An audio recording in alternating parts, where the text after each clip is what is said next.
신약성경 배경 신구약 중간사 제4부 헬라시대 3 로마시대 1 BC 142년에서 AD 135년 하스몬 왕조부터 로마시대의 역사적 상황.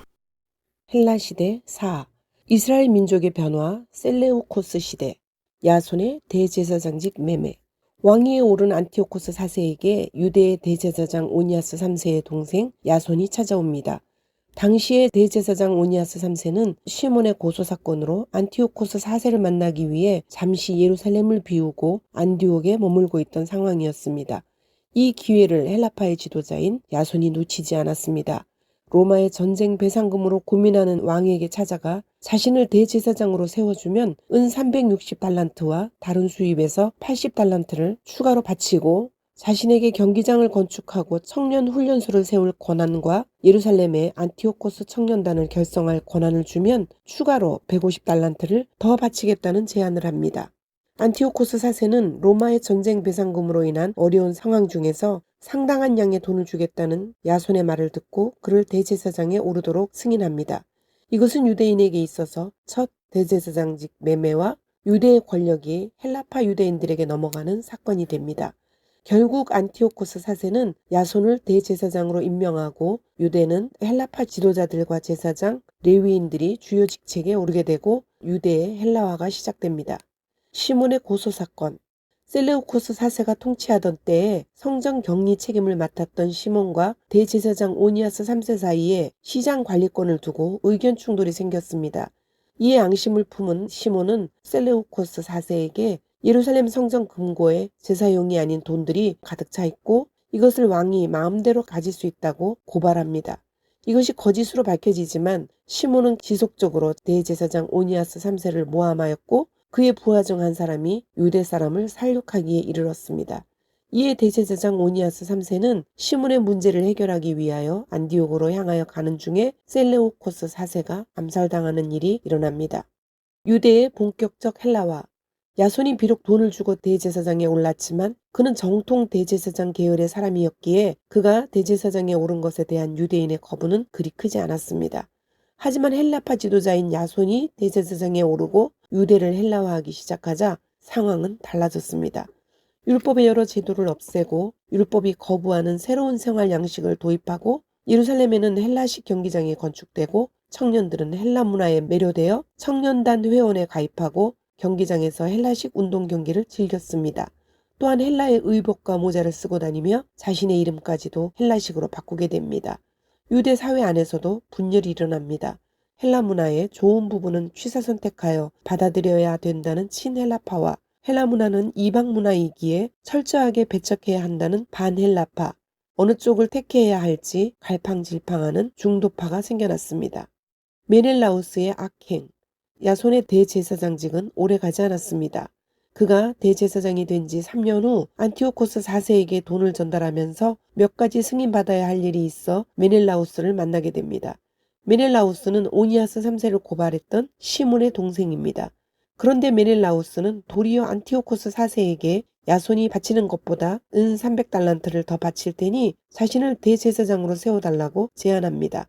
야손을 대제사장에 올릴 때와 같은 이유로 안티오코스 4세는 메넬라우스를 대제사장에 오르도록 승인합니다. 이 사실을 안 야손은 암몬으로 도망치게 됩니다. 야손과 달리 메넬라우스가 대제사장에 오른 것에 대한 유대인의 거부는 컸습니다. 비록 그가 아론의 후손이기는 하지만 정통 대제사장의 계열이 아니었기 때문입니다. 메넬라우스의 문제는 그가 오니아스 3세나 야손과 관계없는 다른 계열의 제사장이었고 그것은 유대의 대제사장 세습 관행을 벗어난 것이었습니다. 대부분의 유대인들이 그를 거부했지만 도비아 가문은 그를 적극적으로 지지합니다. 안티오코스 4세에 의해 대제사장이 된 메넬라우스는 야손보다 더욱 강력하게 유대를 헬라화시킵니다. 그뿐만 아니라 뇌물을 확보하기 위해 성전에 보관된 돈을 탈취하고 성전의 기물들을 팔아버리기까지 했습니다. 또한 왕의 고관 중 한 명과 손을 잡고 안디옥에 있는 오니아스 3세를 살해합니다. 이런 악행을 참다 못한 유대인들이 자신들의 대리인을 보내어 메넬라우스를 고발하려고 했지만 그는 많은 돈을 왕에게 주면서 환심을 얻고 유대의 대변인들을 사형에 처하게 합니다. 오니아스 4세와 애굽 성전. 오니아스 3세가 죽고 메넬라우스의 악행이 계속되자 예루살렘에서는 더 이상 아론 계열의 대제사장직 승계가 어렵게 되었습니다. 이에 오니아스 3세와 어린 아들인 오니아스 4세는 애굽으로 망명하였고 그곳에 있던 유대인들은 아론 계열의 합법적인 대제사장인 오니아스 4세가 온 것을 환영합니다. 오니아스 4세는 자신의 명성을 남기기 위해 애굽의 프톨레마이오스 6세에게 다이아나라는 성에 주인도 없는 퇴락한 성소가 있는데 이를 정결하게 해서 예루살렘 성전과 같은 성전을 짓고 자신의 혈통에서 제사장과 레위인을 임명하도록 허락해달라고 간청합니다. 그가 이런 간청을 한 이유에는 이사야 19장 19절에 애굽에 하나님의 성전이 지어질 날이 올 것이다 라는 예언을 신뢰하였기 때문입니다. 이에 프톨레마이오스 6세는 오니아스 4세의 요청을 받아들이고 헬리오폴리스의 네온토폴리스에 퇴락한 신전을 정결하게 하여 성전을 지을 수 있도록 했습니다. 이 성전은 바벨론에 의해 예루살렘 성전이 파괴되고 난 후 3년 후에 바벨론의 애굽 침공으로 파괴되게 되는데 그때까지 애굽에서 240년간 성소로서 유지되었습니다. 오니아스 3세 이후 예루살렘에서는 대제사장 매매와 정통 대제사장 계열이 아닌 대제사장이 오르는 사건이 생기지만 반대로 알렉산드리아에서는 정통 대제사장 계열의 대제사장이 이주하여 성전을 섬겼습니다. 유대교 탄압 안티오코스 4세 6차 시리아 전쟁 당시 애굽에 종군하고 있던 안티오코스 4세가 죽었다는 소문이 돕니다. 이에 암몬의 피신에 있던 대제사장 야손이 군대를 동원하여 예루살렘으로 와서 메닐라우스를 몰아내려고 하였습니다. 그런데 전사했다는 안티오코스 4세가 원정에서 돌아옵니다. 그는 유대에서 있었던 사건을 왕권을 모독한 반란 사건으로 규정하고 유대인들을 탄압하기 시작했습니다. 유대인들을 대량 학살하고 성전을 더럽히고 유대의 제도를 파괴하고 희생제사를 금지하고 번제단을 구석에 치워놓고 그곳에 제우스 신전을 세워놓았습니다. 또한 할례를 중지하며 안식일과 절기들을 지키지 못하게 하였습니다. 율법서를 찢어서 불사르고 유대인들에게 돼지고기를 먹도록 하고 전국에 우상제단을 건립하고 이방제사를 드리게 하여 성전뜰에 제우스 제단과 함께 자신의 모습을 담은 신상을 세웠습니다. 또한 성전 남쪽에 아크라라고 불리는 성체를 세우고 군대를 주둔시켰습니다. 그리고 유대인에게 주어졌던 모든 권리를 박탈하였습니다. 유대교의 관습을 금하는 칙령들이 발표되고 인두세, 제왕세, 성전세 등 다양하고 무거운 세금이 유대인들에게 부과되었습니다. 또한 전쟁에 필요한 물자들을 탈취하고 세금을 납부하지 못할 경우 사람들을 노예로 팔아버렸습니다. 수많은 사람들이 죽었고 성은 불탔으며 끔찍한 일들이 벌어졌습니다. 하시딤 운동. 하시딤은 하시드의 복수형으로 경건한 사람들이라는 의미입니다. 파벌이나 종파가 아니라 일종의 경건 운동이었죠.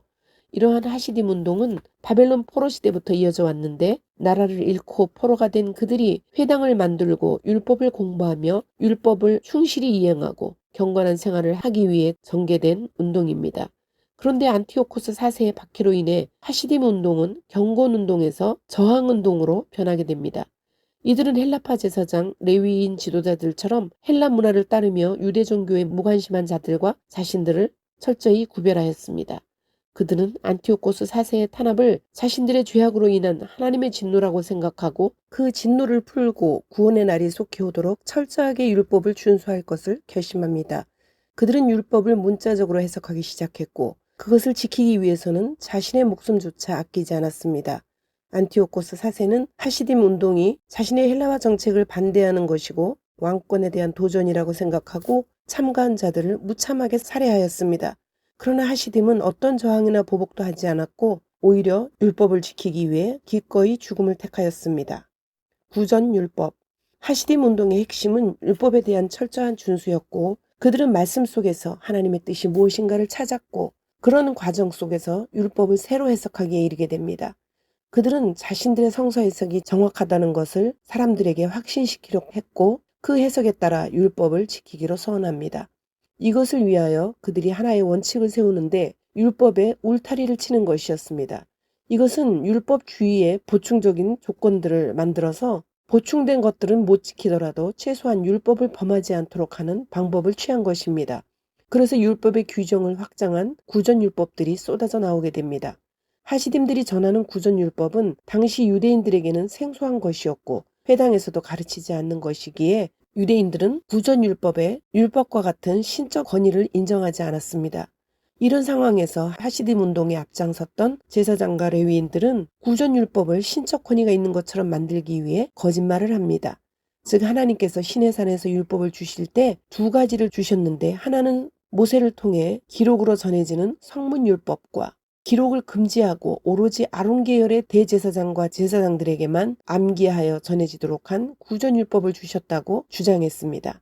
하나님의 뜻에 따라서 기록이 되지 않고 오로지 제사장들에게 비밀리 전수되던 율법이지만, 안티오코스 4세와 헬라파에 의해 유대교의 종교와 전통이 뿌리째 흔들릴 위기에 왔기 때문에 이것을 일반에게 공개한다는 명분을 세웠습니다. 하시딤 운동을 주도한 제사장 레위인들이 구전율법을 일반 유대인들에게 전했고, 그것은 신적 권위를 인정받게 됩니다. 5. 이스라엘 민족의 변화. 마카비 혁명 시대.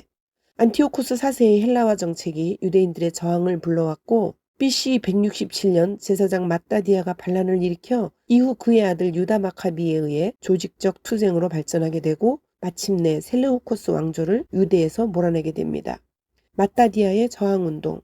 예루살렘 북서쪽 모데인이라는 지역의 제사장인 하스몬가의 마따디아에 의해 유대의 저항운동은 소극적인 저항에서 적극적인 투쟁으로 변하게 됩니다. 시리아의 관리와 헬라파 제사장과 유대 관리들이 모데인에 와서 왕의 명령에 따라 강제로 이방 제사를 집행하고 유대인들이 거부하는 돼지고기를 먹게 하였습니다. 노령의 제사장 마따디아에게도 이방 제사에 참여할 것을 강요했지만 그는 완강하게 거부하였습니다. 그러자 그들과 함께 온 헬라파 제사장이 마따디아를 대신하여 제사를 드리려고 하였습니다. 이것을 지켜보던 마따디아는 이방 제사를 드리는 모습에 분노하여 헬라파 제사장과 유대 관리, 시리아의 관리를 죽이게 됩니다. 이 사실이 안티오코스 4세에게 전해지면 온 마을이 위험해지므로 마따디아는 자신의 5 아들과 마을 사람들을 데리고 깊은 산속으로 숨어듭니다. 이것이 계기가 되어 마따디아의 행동을 지지하는 많은 유대인들이 그에게 모였고, 이때에 경건운동을 하던 하시딤들도 그와 함께 연합하여 투쟁운동을 벌이게 됩니다. 마카비 혁명과 성전 재봉헌, 수전절. 마따디아와 그를 따르는 이들은 안티오코스 4세에 대항하며 이방제단을 허물고 아이들에게 할례를 행하고 신앙을 지켰습니다. 이러한 그들의 노력은 신앙을 저버리고 헬라화된 헬라파들과 대립을 일으킵니다. BC 166년 노령의 마따디아가 죽고 그의 아들 중 셋째인 유다 마카비가 새로운 지도자로 세워집니다. 그는 전쟁에서의 활약이 마치 망치와 같은 치명적인 공격과도 같다고 하여 망치, 마카비라는 별명으로 불렸습니다. 그의 별명을 따서 마따디아를 시작으로 시리아에 대한 투쟁을 마카비 혁명이라고 부릅니다. 마침 파르티아와의 전쟁으로 안티오코스 4세는 예루살렘을 떠나고 아폴로니우스를 총독으로 세우게 됩니다. 마카비는 시리아와의 전투에서 연승을 거두었고, 안티오코스 4세에 의해 BC 167년에 예루살렘의 성전이 더럽혀진 지 3년 만인 BC 164년 9월, 태양력으로는 12월에 예루살렘을 탈환하게 됩니다. 성전에 세워진 모든 우상들을 철거하고 예루살렘 성전이 정화되고 재봉헌됩니다. 그리고 이것을 기념하는 절기가 생겼는데 유대인들은 하누카라고 하고 신약에서는 수전절이라고 불리우는 절기입니다. 하누카 등잔대. 메노라는 유대인들의 전통적인 등잔대로 모세가 성막을 세우면서 만들었고 또 성전을 지으면서 만들었던 7개의 가지로 이루어진 등잔대인데, 이것이 일반적으로 성막과 성전에서 불을 밝히던 등잔대였습니다. 그런데 하누카 절기에는 메노라 등잔대가 아닌 하누카 절기에 특별한 등잔대가 사용됩니다. 이것은 메노라와 다르게 9개의 가지로 이루어졌는데 여기에는 2가지의 설이 있습니다. 하나는 하누카가 매우 즐거운 절기이기에 더 환하게 밝히기 위해 2개의 가지를 더 추가했다는 설이 있고, 또 하나는 성전을 탈환하고 재봉헌하는 날 등잔대에 쓰일 기름이 하루치밖에 남지 않았습니다. 성전에 사용되는 기름을 만드는 데는 여러 날이 걸리기 때문에 우선 그곳으로 불을 밝히게 되었습니다. 그런데 그 등잔대의 기름이 무려 8일 동안이나 꺼지지 않고 타올랐다고 합니다. 그래서 하누카 절기도 8일 동안 지키고 등잔대도 9개의 가지로 된 하누카 절기용 등잔대가 쓰인다고 합니다. 3. 마카비 혁명과 대제사장직의 혼란. 성전을 탈환했지만 그것이 유대 지역의 종교적인 자유와 독립을 획득했다는 의미는 아니었습니다. 이어진 시리아의 공격에 의하여 예루살렘을 다시 빼앗기게 됩니다. 하지만 이때 안티오코스 4세의 죽음과 함께 왕위 계승에 따른 내전이 일어나게 됩니다. 그리고 이 내전에서 승리한 데메트리오스 1세가 왕위에 올랐는데 이러한 시리아 내부의 정치적인 불안과 유대의 문제가 데메트리우스 1세가 무엇보다도 먼저 해결해야 할 중요한 정치적 요인이었습니다. 결국 데메트리우스 1세는 유대인들에게 종교의 자유를 허락하는 것으로 유대의 문제를 해결하려고 하였습니다. 그는 대제사장 메넬라우스를 면직하여 사용하고 아론의 후손인 알키무스 야킴을 대제사장으로 세웁니다. 하시딤 측에서는 비록 알키무스 야킴이 아론의 후손으로 대제사장 계열이 아니었음에도 그를 받아들입니다. 또한 완전한 종교 자유를 획득하였기에 마카비의 저항운동에서 철수하게 됩니다. 하지만 마카비는 완전한 독립을 위하여 시리아의 투쟁을 계속해 나갔고 헬라파 대제사장인 알키무스 야킴은 자신의 강화된 권력을 이용하여 헬라파 제사장 레위인들을 요직에 세우며 자신들의 권력을 견고하게 세워나갔습니다.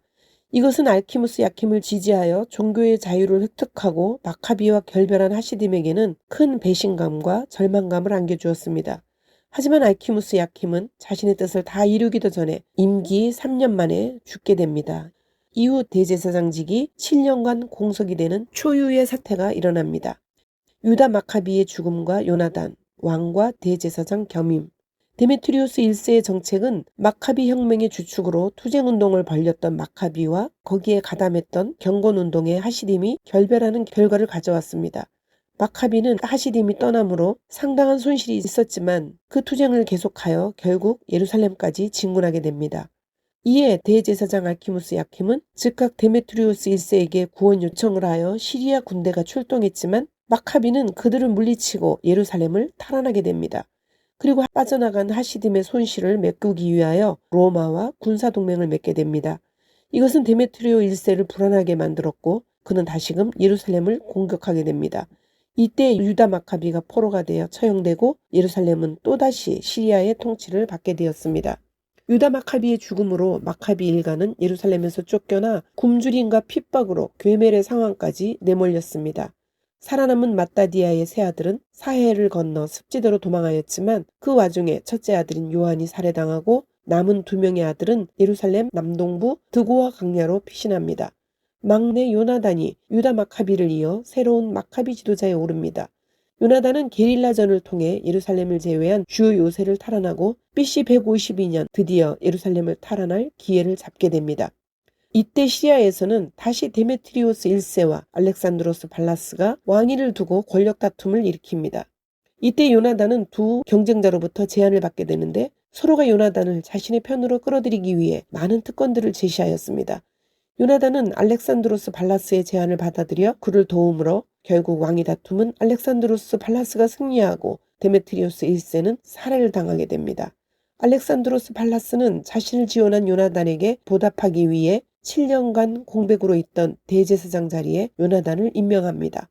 또한 알렉산드로스 발라스는 요나단을 왕의 친구라고 부르며 자주 쇠곡과 왕관을 보내어 그를 왕으로 세웁니다. 왕이라고는 하지만 시리아의 지배 아래서 유대 지역을 통치하는 일종의 총독의 개념이라고 볼 수 있지요. 요나단이 왕과 제사장을 겸하게 된 것은 이후 하스몬 왕조가 로마에 점령되기까지 계속되지만 이것은 또 다른 유대의 분란을 일으키는 결과가 됩니다. 4부에서는 하스몬 왕조부터 시작하겠습니다.